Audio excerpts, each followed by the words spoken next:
নমস্কার, আশা করি সকলে ভালো আছেন।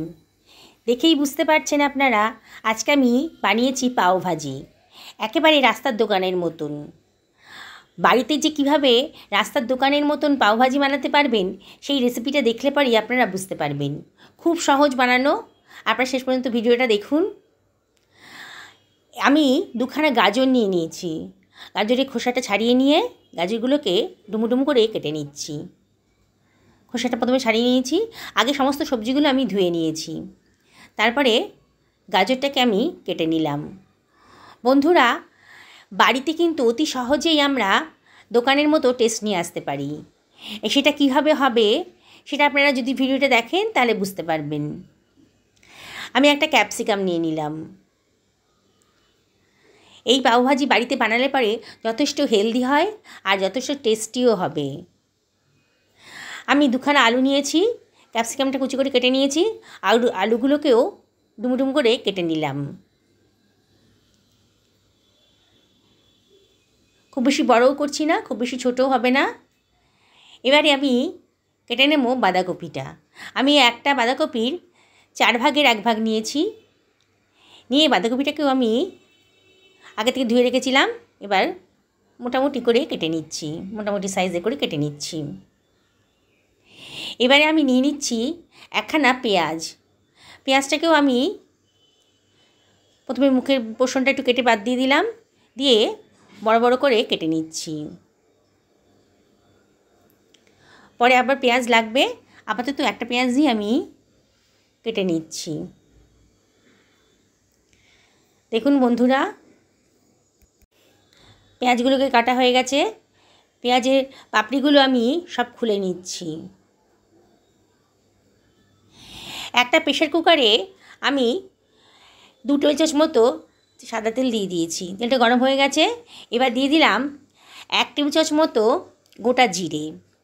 জিরেটা একটু ফ্রাই হয়ে যাওয়ার পর দিয়ে দিলাম কুচিয়ে রাখা পেঁয়াজটা। এবারে একটু নাড়াচাড়া করে নেব।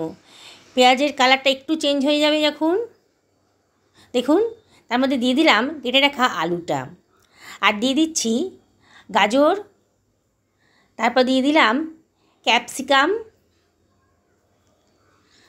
আর দিয়ে দিচ্ছি বাঁধাকপিটা। সব কিছু আমি প্রেশার কুকারে দিয়ে দিচ্ছি। দেখুন, আমার প্রেশার কুকারটা একটু ছোটো হয়ে গেছে, তাতে কোনো অসুবিধা হবে না। আমি যে পরিমাণ সবজি নিয়েছি তাতে এটাই প্রেশার কুকারটাতেই হয়ে যাবে। সমস্ত বাঁধাকপিটাকে আমি এর ভেতরে ঢুকিয়ে দিলাম, দিয়ে গ্যাসের ফ্লেমটা হাইতেই রেখেছি। একটু নাড়াচাড়া করে নেব, সব কিছু ভালো করে মিশিয়ে নিচ্ছি। একটু পরেই কিন্তু সবজিগুলো যখন তৈরি হতে আরম্ভ করবে তখন কিন্তু মজে যাবে। দেখুন, অনেকটা কমে গেছে, কিন্তু সব কিছু ভালো করে মিশিয়ে নিয়েছি। এবারে আমি এর মধ্যে দিয়ে দেব 1 টেবিল চামচ মতো লবণ, আর এর মধ্যে দিয়ে দিচ্ছি 1/2 টেবিল চামচ মতো হলুদের গুঁড়ো, দিয়ে আবারও সব কিছু ভালো করে মিশিয়ে নিচ্ছি। দেখুন, সবজিটা বেশ মজে গেছে, অনেকটা কমেও গেছে। এবারে আমি এর ভেতর দিয়ে দেব ছোটো বাটির 2 বাটি পরিমাণ জল দেব। 1 বাটি দেওয়া হয়ে গেছে, আরও 1 বাটি দিতে হবে। জলটা পুরোটা দিয়ে দিলাম, দিয়ে আবারও সব কিছু ভালো করে ডুবিয়ে দিচ্ছি, যাতে এই সবজিগুলো সব জলের ভেতর ডুবে যায়। আমি এর মধ্যে কতগুলো রসুনের কোয়া দিয়ে দিলাম, আগে দিতে ভুলে গেছিলাম। এবার প্রেসার কুকারের ঢাকনাটা দিয়ে দিচ্ছি। আমি 2টো সিটি হতে দেব। এবারে আমি 4খানা টমেটো নিয়ে নিয়েছি, আর নিয়ে নিয়েছি একটা মাঝারি সাইজের পেঁয়াজ। এবার পেঁয়াজটাকে আমি কুচি কুচি করে কেটে নেব। আমি টমেটো আর পেঁয়াজকে আগে থেকে ভালো করে ধুয়ে রেখেছি। সামনের পোর্শনটা ফেলে দিলাম, দিয়ে এবার আমি ভালো করে কুচি কুচি করে কেটে নিচ্ছি পেঁয়াজটাকে। বন্ধুরা, আপনাদের যদি রেসিপিটা ভালো লাগে তাহলে অবশ্যই লাইক, কমেন্ট, শেয়ার করতে কিন্তু ভুলবেন না। আর ভালো না লাগলেও কমেন্ট করে জানাবেন। পেঁয়াজটা কুচি করা হয়ে গেছে। এবারে আমি খুব মিহি করে কুচি করে নিয়েছি। এবার টমেটোকেও আমি ভালো করে কুচি করে নেব। এই পাওভাজিতে টমেটোর পরিমাণটা একটু বেশি দিলে টেস্ট আসে ভালো, এই জন্যে আমি 4খানা টমেটো নিয়েছি। আর নিয়ে নিলাম কতগুলো রসুনের কোয়াকে কুচি করে নিচ্ছি। দেখুন বন্ধুরা, এবার আদাটাকেও আমি কুচি কুচি করে কেটে নেব। আদা বেটেও দেওয়া যেত, কিন্তু কুচি করে দিলে পরে টেস্টটা কিন্তু খুব সুন্দর আসে। এবার আদাটাকে কুচি করে কাটা হয়ে গেছে, দেখুন সবগুলো কাটা হয়ে গেছে আমার। এবার নিয়ে নিচ্ছি খানিকটা ধনে পাতা।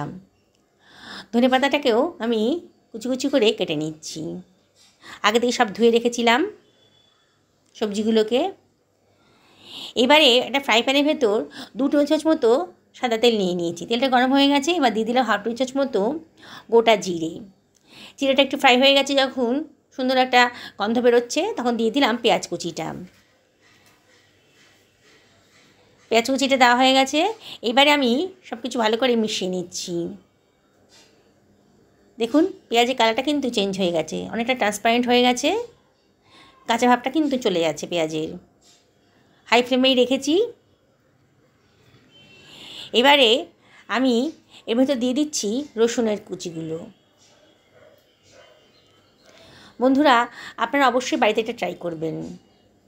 আদা কুচিটাও দিয়ে দিলাম, আর দিয়ে দিলাম টমেটো কুচিটা, আর দিয়ে দিচ্ছি এর ভেতরে 1 টেবিল চামচ মতো হলুদের গুঁড়ো, 1 টেবিল চামচ মতো জিরের গুঁড়ো, আর 1 টেবিল চামচ মতো ধনের গুঁড়ো, আর দিয়ে দিলাম 1 টেবিল চামচ মতো লঙ্কার গুঁড়ো, আর দিয়ে দিচ্ছি 1 টেবিল চামচ মতো কাশ্মীরি লঙ্কার গুঁড়ো। এটা কালারের জন্যে, কালারটা খুব সুন্দর আসবে এতে। আর দিয়ে দিলাম 1 টেবিল চামচের থেকে কম একটুখানি লবণ। আগে অনেকটা লবণ দিয়েছি সবজি সেদ্ধ করার সময়, তাই লবণের পরিমাণটা একটু কম দিলাম। পরে প্রয়োজন হলে লবণটা একটু দিয়ে দেবো। এবার সব কিছু ভালো করে মিশিয়ে নিয়েছি, আর অনবরত কিন্তু নাড়তে হবে, হাই ফ্লেমেই রেখেছি। দেখুন সবজিগুলো আস্তে আস্তে কিন্তু নরম হয়ে যাচ্ছে, অনবরত নাড়তে হবে, নাহলে কিন্তু লেগে যাবে, কড়াইতে পোড়া লেগে যাবে, গন্ধ বেরিয়ে গেলে ভালো লাগবে না খেতে। তখন কিন্তু মশলাটা কষানো হয়ে গেছে, দেখুন মশলার গা থেকে কিন্তু তেল বেরিয়ে এসছে। এবার সেদ্ধ করে রাখা সবজিগুলো আমি সব দিয়ে দিলাম।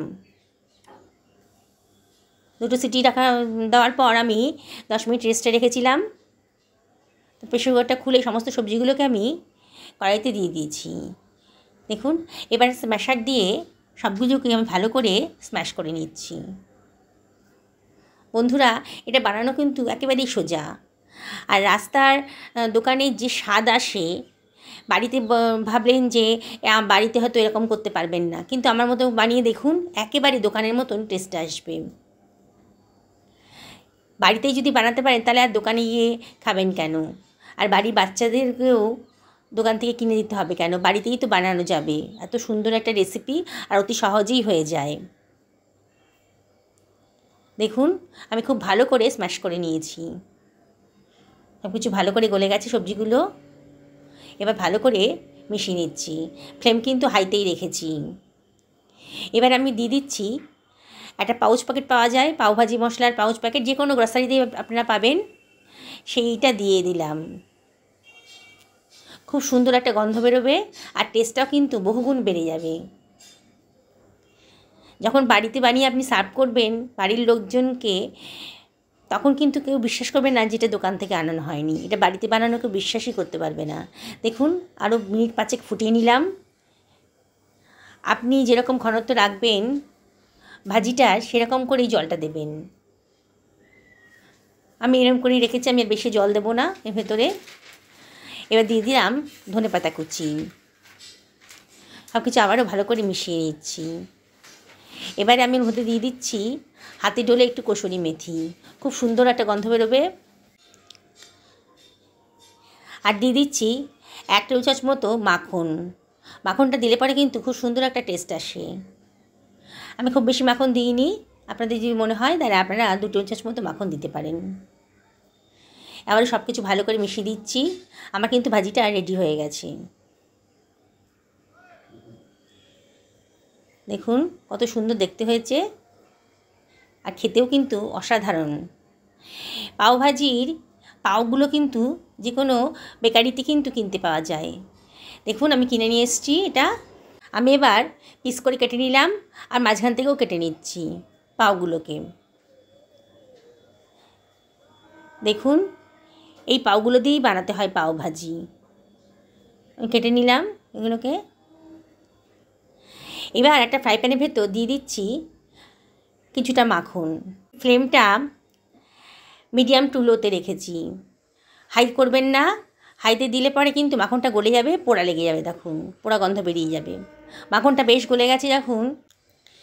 এর ভেতর দিয়ে দিচ্ছি আমি পাওভাজির কিছুটা মশলা, যে পাউচ প্যাকেট কিনেছিলাম তাতে কিছুটা মশলা বেঁধে দিয়ে দিলাম, আর দিয়ে দিলাম একটুখানি ধনেপাতা কুচি। এবার আমি পাউটাকে ভেতর দিয়ে দিচ্ছি, দিয়ে একটু ভাজা ভাজা মতো করে নেব। আর একটা পিস পাও আমি এর ভেতর দিয়ে দেবো, দিয়ে মিডিয়াম টু লোতে রেখেছি, একটু ভাজা ভাজা মতো করে নেব। এই এপিট উপিট করে ভালো করে ভেজে নেব। বন্ধুরা দেখলেন তো কত অল্প খরচে একেবারে দোকানের মতো টেস্টি পাওভাজি তৈরি হয়ে গেল বাড়িতেই। আর দোকানের মতো টেস্টি তো হয়েইছে, সঙ্গে কিন্তু অনেক বেশি হেলদি হয়েছে। বাড়ির যে কোনো জিনিসই বানালে পরে অনেক বেশি হেলদি হয়। বন্ধুরা আপনাদের আবারও রিকোয়েস্ট করব, যারা আজকে আমার চ্যানেলে প্রথম দিন তারা যদি ইউটিউব থেকে দেখেন তাহলে আমার চ্যানেলটা সাবস্ক্রাইব করবেন, আর যদি ফেসবুক থেকে দেখেন তাহলে আমার পেজটাকে ফলো করার জন্য রিকোয়েস্ট করব। আমার পাউগুলো সব রেডি হয়ে গেছে, এবার ভাজিটাও দিয়ে আমি সার্ভ করে দিলাম। দেখুন বন্ধু কত সুন্দর দেখতে হয়েছে, খেতেও কিন্তু একেবারে অসাধারণ। আমি আপনাদের আবারও রিকোয়েস্ট করব আপনারা বাড়িতে বানান আর কমেন্ট করে জানাবেন কেমন লাগলো আপনাদের। সকলে ভালো থাকুন এই কামনা করেই ভিডিওটা শেষ করলাম।